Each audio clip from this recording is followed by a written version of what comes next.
کہ الحمدو کے بعد آپ صرف اخلاص ہی پڑھائیے، یا پھر کوئی اور سورت۔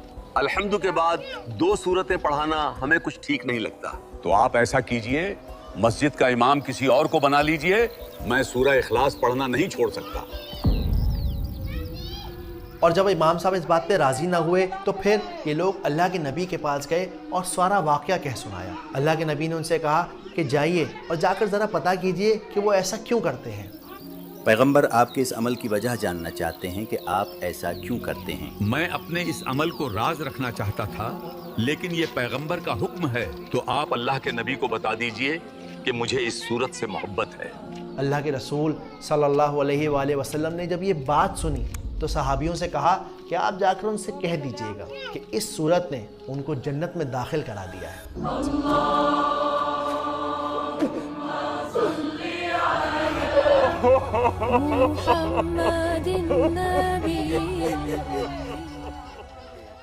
تو یہ تھی سورہ اخلاص کی بیک گراؤنڈ سٹوری۔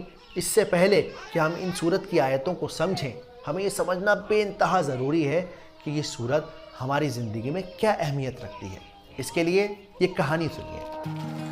تو بات ہے 1930 کے بنارس کے۔ سید خاندان میں زیتونہ بی جب شادی کر کے آئیں تو ان کی ساس نے انہیں ایک سونے کا ہار دیا۔ دلہن، یہ ہے اصلی سونے کا ہار، ہمارے خاندان کی شان، اس کا بہت خیال رکھنا۔ آپ بالکل بے فکر رہیں امی، میں اس کا رکھوں گی بہت خیال۔ جیتی رہو میری جان، اللہ تمہیں سلامت رکھے۔ کچھ سال گزرے، زیتونہ بی بہو سے امی اور امی سے ساس بن گئی۔ انہوں نے وہ ہار اپنی بہو کو دیا اور سیم وہی بات کہی جو ان سے ان کی ساس نے کہی تھی۔ دلہن، یہ ہے اصلی سونے کا ہار، ہمارے خاندان کی شان۔ آپ بالکل بے فکر رہیں امی، میں اس کا رکھوں گی بہت خیال۔ جیتی رہو میری جان، اللہ تمہیں سلامت رکھے۔ وقت کا پہیہ گھومتا رہا، نسلیں بدلتی رہیں، اور آخر ایک دن ایسا آیا کہ سید خاندان کے اوپر مصیبتوں کا پہاڑ ٹوٹ پڑا۔ سمجھ میں نہیں آیا کیا کریں۔ تب ان کی پوتی صدف نے کہا، اپنا خاندانی ہار بیچ دیتے ہیں، اس مصیبت کے وقت کم سے کم وہ ہار ہی تو کام آئے گا۔ ٹھیک کہتی ہو چھوٹی، اس وقت یہی صحیح ہے۔ پیسوں کی ضرورت تھی، حالات بہت زیادہ خراب تھے، تو یہ لوگ من مار کر ہار لے کر سونار کے پاس پہنچ گئے۔ سونار نے ہار کو دیکھا، چیک کیا اور مسکرا کر بولا، کیا خان صاحب مذاق کر رہے ہیں کیا؟ یہ ہار تو 100% نقلی ہے۔ وہ پھر دوسرے سونار کے پاس گئے، پھر دوسرے سونار نے بھی یہی بات کہی۔ سارا دن وہ شہر کے الگ الگ سوناروں کے پاس گھومتے رہے اور ہر سونار کا وہی جواب تھا، سوری سر، دس از فیک۔ اب یہاں ایک بڑا امپورٹنٹ سوال ہے، وہ ہار کتنے سال تک سید خاندان کے پاس تھا؟ تب بھی انہیں پتہ نہیں چلا کہ ہار اصلی ہے یا نقلی۔ لیکن سونار کو کیسے پتہ چل گیا کہ وہ ہار نقلی ہے؟ کیونکہ سونار کے پاس ایک پتھر ہوتا ہے، اس پتھر کو کہتے ہیں ٹچ سٹون۔ اس پتھر کے اوپر جب آپ سونے کو گھستے ہیں نا تو پتہ چل جاتا ہے کہ یہ سونا ہے یا پیتل، لوہا ہے یا چاندی۔ بالکل اسی طرح سورہ اخلاص قرآن مجید کا وہ ٹچ سٹون ہے، یعنی وہ پیمانہ ہے، وہ اسکیل ہے جس پر آپ بڑے آرام سے اپنے ایمان کو چیک کر سکتے ہیں، یہ اندازہ لگا سکتے ہیں کہ آپ کا ایمان سونا ہے یا پیتل۔ کیونکہ اگر آپ کا عقیدہ، آپ کا طریقہ، آپ کا عمل ان 4 آیتوں سے میچ نہیں کر رہا تو شاید جس چیز کو آپ ایمان سمجھ رہے ہیں، سونا سمجھ رہے ہیں، وہ اصل میں پیتل ہے۔ پوری زندگی جسے سونا سمجھتے رہیں وہ پیتل نکلی۔ کاش پہلے ہی ہم نے پرکھ کر لی ہوتی۔ اب کیا ہوگا بابا؟ ہوگا کیا شہلا، اب بھگتیں گے اپنی غفلت کی سزا۔ تو چلیے قرآن کے اس ٹچ سٹون کو سمجھتے ہیں آسان طریقے سے، سنیمیٹک انداز۔ ابو عروہ، وہ سورت تو سناؤ جو نبی پر نازل ہوئی تھی، کیوں نہیں؟ اعوذ باللہ من الشیطان الرجیم، بسم اللہ الرحمن الرحیم، قل هو اللہ احد اللہ الصمد لم یلد ولم یولد ولم یکن له کفوا احد۔ اس سورت کو شروع کرنے سے پہلے بس میں ایک بات آپ سے کہنا چاہتا ہوں کہ اگر ہو سکے تو آپ نوٹس بنایا کریے، اس سے آپ کو یہ سورت یاد رہے گی۔ I'm sure کہ پرانی بہت ساری سورتوں کو آپ اب تک بھول بھی چکے ہوں گے، تو اگر آپ نوٹس بنائیں گے تو وہ آپ کے لیے بھی آسانی ہوگی، انہیں ریوائز کرنا بھی آسان ہوگا۔ جیسا کہ آپ چارٹ پر دیکھ سکتے ہیں کہ سورہ اخلاص کو اسکالرز نے تقریباً 20 نام دیے ہیں، سورہ توحید، سورہ احساس، سورہ امن، سورہ نجات اور بھی کئی سارے، لیکن سب سے فیمس نام سورہ اخلاص ہے۔ تو پہلی آیت کیا ہے؟ قل هو اللہ احد، یعنی کہہ دیجئے کہ اللہ ایک ہے، اب جیسے ہم سورہ کافرون میں پڑھ چکے ہیں کہ قل ایک کمانڈنگ ورب ہے، یعنی یہ اللہ کا حکم ہے، تو جب یہاں پر یہ قل آ گیا تو یہ بات صاف ہو گئی کہ اب یہ بات آپ صلی اللہ علیہ وآلہ وسلم اپنے پاس سے نہیں کہہ رہے، بلکہ اللہ سبحانہ و تعالیٰ نے انہیں یہ بات کہنے کا حکم دیا ہے۔ لیکن جب ہم سورہ کافرون والی آیت پڑھتے ہیں تو ہمیں پتہ چلتا ہے کہ اس میں کہا جا رہا ہے کافروں سے کہہ دیجئے۔ اب یہاں پر آڈینس بتائی ہی نہیں گئی، یہ بتایا ہی نہیں گیا کہ بھئی کہنا کس سے ہے۔ کہو کہ وہ معبود برحق جس کی میں عبادت کرتا ہوں اللہ ہے، وہ ایک ہے۔ تو اسکالرز کی رائے یہ ہے کہ جب آڈینس فکس نہ ہو تو اس کا مطلب اب یہ ہے کہ اب یہ محفل یونیورسل ہو چکا ہے، اب یہ بات ہر کسی سے کہنی ہے، اس زمین سے کہنی ہے، اس آسمان سے کہنا ہے، اپنے آپ سے کہنا ہے، دنیا کے ہر انسان سے کہنا ہے کہ میرا اللہ ایک ہے۔ اب یہاں پر جو ہوا کا لفظ استعمال کیا گیا ہے اس کا مطلب ہوتا ہے ہی، یعنی وہ۔ لیکن اگر اللہ سبحانہ و تعالیٰ کہتے قل اللہ احد، تب بھی بات وہی ہوتی، کہہ دیجئے اللہ ایک ہے۔ ہوا کی ضرورت کیا تھی؟ اب جنرلی جب ہم دنیا میں کوئی کہانی سنتے ہیں یا کوئی بات کرتے ہیں تو ناؤن پہلے آتا ہے اور پروناؤن بعد میں آتا ہے۔ یعنی یہ کہا جائے گا کہ جنگل میں ایک شیر رہتا تھا، وہ شیر جو بڑا خونخوار تھا۔ اب دیکھیے یہاں پہ شیر کا انٹروڈکشن پہلے آ گیا ہے، لیکن اگر میں آپ سے کہتا وہ بڑا خونخوار تھا تو فوراً سامنے والا پوچھے گا کون خونخوار تھا؟ تو بالکل یہاں پر اللہ سبحانہ و تعالیٰ نے ہوا کا لفظ استعمال کرنے سے ایک چونکانے والا انداز پیش کر دیا، یعنی اللہ سبحانہ و تعالیٰ یہ کہہ رہے ہیں چونکانے والے انداز میں کہ کہہ دیجئے کہ وہ ایک ہے۔ اب وہ کون ہے؟ وہ جس کو آپ کی فطرت پہچانتی ہے، جو آپ کے اندر موجود ہے، کیونکہ اللہ سبحانہ و تعالیٰ نے انسان کو اس فطرت پہ پیدا کیا ہے کہ اس کے ذہن میں یہ بات، اس کے اندر یہ بات گھلی ہوئی ہے، اس کی روح یہ بات جانتی ہے کہ کوئی ہے، وہ ایک اللہ ہے جو اس کی باڈی کو، اس نظام کو، اس ساری دنیا کو چلا رہا ہے۔ اب یہاں پر جو اللہ کا نام ہے وہ ایک پراپر نیم ہے۔ دنیا میں آپ کسی بھی نام کو پلورل بنا سکتے ہیں، اس میں ایس لگا سکتے ہیں، جیسے گاڈ کے گاڈز ہو سکتے ہیں، دیوی کا دیویوں، دیوتاؤں، خداؤں، جادوگروں، یعنی اللہ کو اللاز نہیں کر سکتے، اس واحد میں جمع نہیں لگا سکتے۔ خدا کا تصور ہم قائم نہیں کر سکتے، لیکن خدا کے ساتھ ہمارا جو باطنی رشتہ ہے کہ اندر محسوس ہوتا ہے کہ ہے۔ اس کے علاوہ آپ ہسٹری کی کتاب اٹھا کے دیکھیے، کتنے سارے راجہ آئے، بادشاہ آئے، مشرک آئے، فرعون نے اپنے آپ کو خدا کہا، قارون نے اپنے خزانے پہ اتنا سارا گھمنڈ کیا، لیکن کبھی کسی کی یہ ہمت نہیں ہوئی، کسی کو یہ آئیڈیا نہیں آیا کہ وہ اپنے بت کا نام اللہ رکھ لیتا۔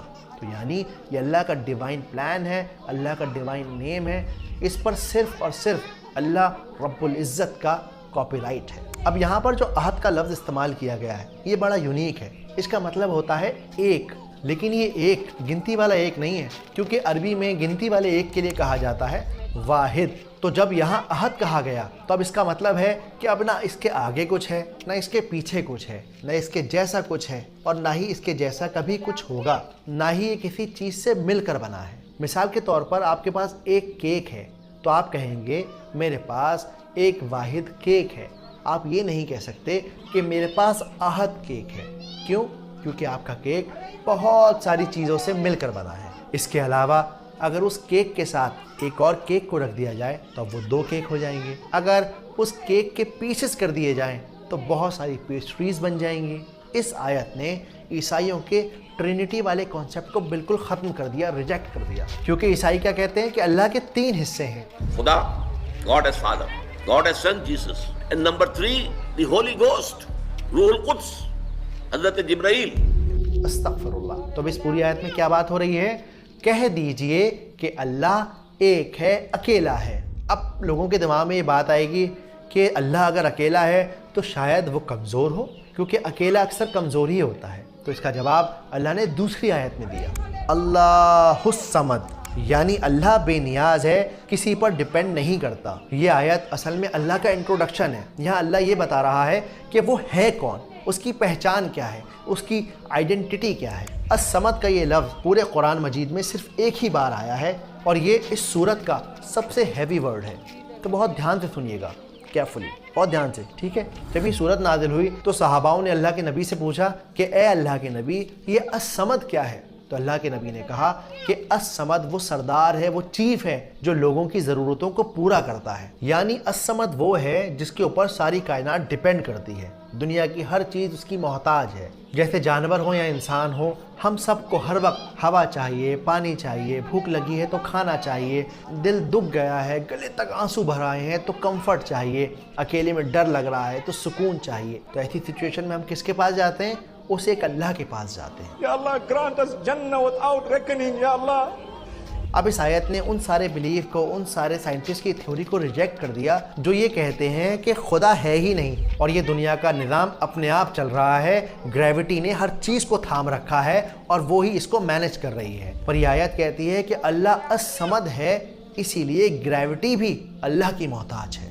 تو پہلی اور دوسری آیتوں میں کیا بات ہو رہی ہے کہ کہہ دیجئے کہ اللہ ایک ہے اور وہ سب کے ساتھ ہے، سب کا خیال رکھنے والا ہے۔ قل هو اللہ احد اللہ الصمد، کہہ دو اللہ بے ہما ہے، اللہ باہما ہے۔ بے ہما کا ترجمہ کہہ دو اللہ سب سے الگ ہے اور اللہ سب کے ساتھ ہے۔ آیت نمبر 3، لم یلد ولم یولد، نہ وہ کسی سے پیدا ہے اور نہ اس سے کوئی پیدا ہے۔ اب یہاں لام کا یوز کیا جا رہا ہے جس سے یہ بات صاف ہو گئی کہ یہ آیت پاسٹ ٹینس میں بات کر رہی ہے، لیکن پاسٹ ٹینس میں ہی کیوں؟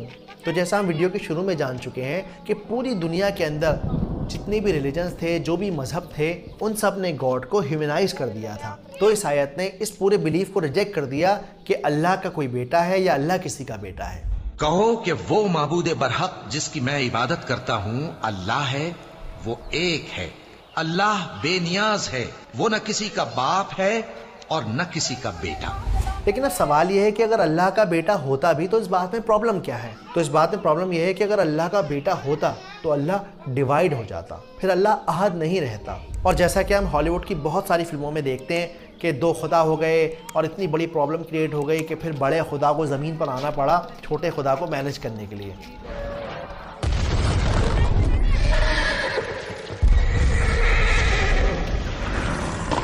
پتا جی، ہم مل کر ان کا خاتمہ کریں گے۔ خاموش لافی، یہ سب ختم کرو۔ آپ کے بیٹے نے ہی شروعات کی ہے۔ اللہ سبحانہ و تعالیٰ کو یہ بات اتنی ناپسند ہے کہ سورہ مریم میں اللہ سبحانہ و تعالیٰ کہتے ہیں تکاد السماوات یتفطرن منہ وتنشق الارض وتخر الجبال ہدا، یعنی اور کہتے ہیں کہ رحمان بیٹا رکھتا ہے۔ ایسا کہنے والوں، یہ تو تم بری بات زبان پر لاتے ہو۔ قریب ہے کہ اس جھوٹ سے آسمان پھٹ پڑیں اور زمین شق ہو جائے اور پہاڑ پارا پارا ہو کر گر پڑیں۔ آخری آیت، آیت نمبر 4، وَلَمْ يَكُنْ لَهُ كُفُوًا أَحَدٌ، اور اس کا کوئی کمپیریزن نہیں ہے۔ اب یہاں نوٹ کرنے والی بات یہ ہے کہ پہلی آیت احد پہ ختم ہوئی ہے اور آخری آیت بھی احد پر ہی ختم ہو رہی ہے۔ اب جلدی سے سمجھتے ہیں کہ ان چاروں آیتوں میں اصل میں بات ہوئی کیا ہے۔ تو پہلی آیت میں اللہ سبحانہ و تعالیٰ نے کہا کہہ دیجئے اس دنیا کی ہر چیز سے کہ اللہ ایک ہے اور اللہ اکیلا ہے۔ اس کا مطلب یہ نہیں کہ وہ کمزور ہے، بلکہ ساری کائنات اس پر ڈیپینڈ کرتی ہے، اور کیونکہ وہ یونیک ہے اس لیے نہ اس کا کوئی بیٹا ہے نہ وہ کسی کا بیٹا ہے، اور وہ اللہ اتنا یونیک ہے کہ اس کی یونیکنیس کا کوئی کمپیریزن نہیں، کوئی مقابلہ نہیں۔ اب اسکرین پر آپ ایک چارٹ دیکھ رہے ہوں گے، یہ چارٹ میں نے آپ لوگوں کے لیے بنایا ہے تاکہ آپ یہ آرام سے سمجھ سکیں کہ یہ آیت ہمیں کون کون سے کفر سے بچاتی ہے، محفوظ رکھتی ہے۔ اللہ کے نبی آپ صلی اللہ علیہ وآلہ وسلم کی نظر میں اس صورت کی اتنی زیادہ اہمیت تھی کہ انہوں نے کہا کہ جب کوئی انسان قل هو اللہ احد یعنی سورہ اخلاص پڑھتا ہے تو اس کو 1/3 1/3 قرآن کا ثواب ملتا ہے۔ اب اس کا مطلب یہ نہیں کہ 3 بار قل هو اللہ احد پڑھ لینے سے آپ کو پورے قرآن کا ثواب مل جائے گا، بلکہ جب آپ قرآن کو سمجھیں گے تب آپ کو پتہ چلے گا کہ اسکالرز نے قرآن کو 3 کیٹیگریز میں 3 حصوں میں ڈیوائیڈ کیا ہے۔ قرآن کا پہلا 1/3 حصہ یعنی 1/3 حصہ بات کرتا ہے حلال کی، حرام کی، نماز کی، روزے کی، زکوٰۃ کی۔ قرآن کا دوسرا 1/3 حصہ بات کرتا ہے نبیوں کے بارے میں، جہنم کے بارے میں، آخرت کے بارے میں، موت اور زندگی کے بارے میں، جنت کے بارے میں۔ اور قرآن کا تیسرا حصہ بات کرتا ہے توحید کے بارے میں، یعنی اللہ کون ہے، اس کی کیا خوبیاں ہیں، اللہ کے ایٹریبیوٹس کیا ہیں۔ اب کیونکہ سورہ اخلاص کے اندر اللہ سبحانہ و تعالیٰ نے 4 لائنوں میں پوری توحید کو سمیٹ دیا ہے، اس وجہ سے اس سورت کو پڑھنے کا جو ثواب ہے وہ 1/3 قرآن کے برابر ہے۔ کہو کہ وہ معبود برحق جس کی میں عبادت کرتا ہوں اللہ ہے، وہ ایک ہے، تو یہ تھی سورہ اخلاص کی آیتوں کی انڈرسٹینڈنگ. اب سمجھتے ہیں کہ یہ سورت آج ہماری زندگی میں کیا رول رکھتی ہے, کس طرح سے ہمیں ہیلپ کرتی ہے, اور اس سورت کی طرف ہمارا کیا ایٹیٹیوڈ ہونا چاہیے. ویڈیو میں آگے بڑھنے سے پہلے میں آپ سے صرف اتنا کہنا چاہتا ہوں کہ ہم نے ایک کمیونٹی بنائی ہے جس کے اندر ہم ایسے لوگوں کو جوڑ رہے ہیں جو سیم آئیڈیالوجی کے ہوں, جس سے ہمیں ایز اے کریٹر سپورٹ مل سکے, ہم اس کام کو فل ٹائم کر سکیں. کیونکہ جب آپ سوشل میڈیا پر اسلامک ویڈیوز بناتے ہیں تب آپ کو ایڈز نہیں ملا کرتے. اس کے علاوہ ہماری ویڈیو پر جو ایڈز آتے ہیں اس میں بہت ساری کیٹیگریز ہم نے بلاک کی ہوئی ہیں. اس لیے تھوڑا سا دل بڑا کر کے آپ ہمیں جوائن کیجئے, اور جوائن کرنے سے آپ کو بھی بہت سارے فائدے ہوں گے. ہم یہ ویڈیوز کیسے بناتے ہیں, کس طرح سے اے آئی کا استعمال کرتے ہیں, کیسے اسکرپٹنگ کی جاتی ہے, یہ ساری باتیں ہم آپ کے ساتھ شیئر کرتے ہیں. تو اگر آپ ہمیں سپورٹ کرنا چاہتے ہیں تو اس QR کوڈ کو اسکین کر کے آپ ہماری کمیونٹی کا حصہ بن سکتے ہیں. اس کے علاوہ ڈسکرپشن میں بھی ایک لنک موجود ہے, آپ اس کا بھی استعمال کر کے ہماری کمیونٹی کے ممبر بن سکتے ہیں. چلیے اب ویڈیو میں آگے بڑھتے ہیں. سب سے پہلے یہ سمجھیے کہ یہ سورت اللہ کا بایو ڈیٹا ہے, اللہ کی پہچان ہے. تو آج سے ہمارا یہ ایٹیٹیوڈ ہونا چاہیے کہ اب جب میں اس نماز میں سورت کو پڑھوں گا یا پڑھوں گی, اسے جلدی یا شارٹ کٹ کے لیے نہیں پڑھوں گی,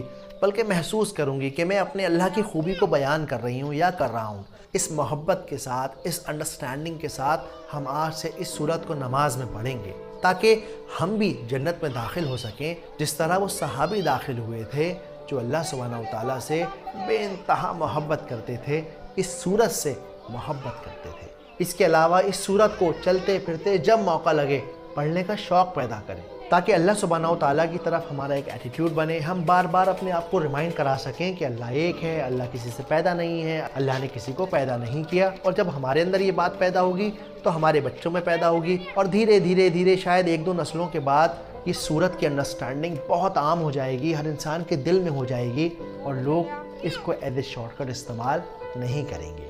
تیسری بات بہت امپورٹنٹ یہ ہے کہ اپنے ایمان کو چیک کرتے رہیں. زیتونہ بھی جیسے نہ بنے جنہوں نے پیتل کو سنبھال کے رکھا ہوا ہے. اس کے علاوہ زندگی میں کتنی بار ہوتا ہے کہ ہم ڈپریشن اور اینزائٹی کا شکار ہو جاتے ہیں. صبح صبح اٹھتے ہیں تو دل ڈوبا ہوا ہوتا ہے, ایسا لگتا ہے کہ شاید اب زندگی ختم ہو جائے گی. ایسا محسوس ہوتا ہے کہ ارے اگر اس سے تعلقات نہیں بنائے, اس کی بات نہیں مانی تو یہ ڈیل میرے ہاتھ سے چلی جائے گی. اس کی ناجائز بات کو برداشت نہیں کیا تو میرا یہ تعلق ختم ہو جائے گا, یہ رشتہ ختم ہو جائے گا. اس طرح کے ڈر سے اپنے آپ کو بچائیں. یاد رکھیں آپ کو اپنا بیسٹ دینا ہے, کیونکہ اللہ الصمد ہے, ہر چیز اس کے کنٹرول میں ہے. آپ کو اپنی بہتر سے بہتر کوشش کرنی ہے اور پھر سارا معاملہ اللہ سبحانہ و تعالیٰ کے ہاتھ میں چھوڑ دینا ہے. Rumi says, show me the people that don't fear snakes, because the snake is makhluq. Fear the khaliq, don't fear the makhluq. Doesn't mean that you go and just handle a snake. That's not the point. But the point is that your fear is misplaced. امید کرتا ہوں کہ آپ کو video پسند آئی ہوگی, بات سمجھ آئی ہوگی. میں آپ لوگوں سے ریکویسٹ کرتا ہوں کہ آپ جائیے, نیچے ڈسکرپشن میں ساری کتابوں کے لنک موجود ہیں. یہ ویڈیو صرف ایک کوشش ہے آپ کو یہ بتانے کی Quran is very easy to understand. اس لیے آپ خود پڑھیے, کراس چیک کیجئے, تاکہ کوئی آپ کو بیوقوف نہ بنا سکے, کوئی آپ کو گمراہ نہ کر سکے. ہم سب جنت میں جانا چاہتے ہیں, لیکن باتیں کرنے سے راستے طے نہیں ہوا کرتے. اس کے لیے اپنے کمفرٹ زون سے نکل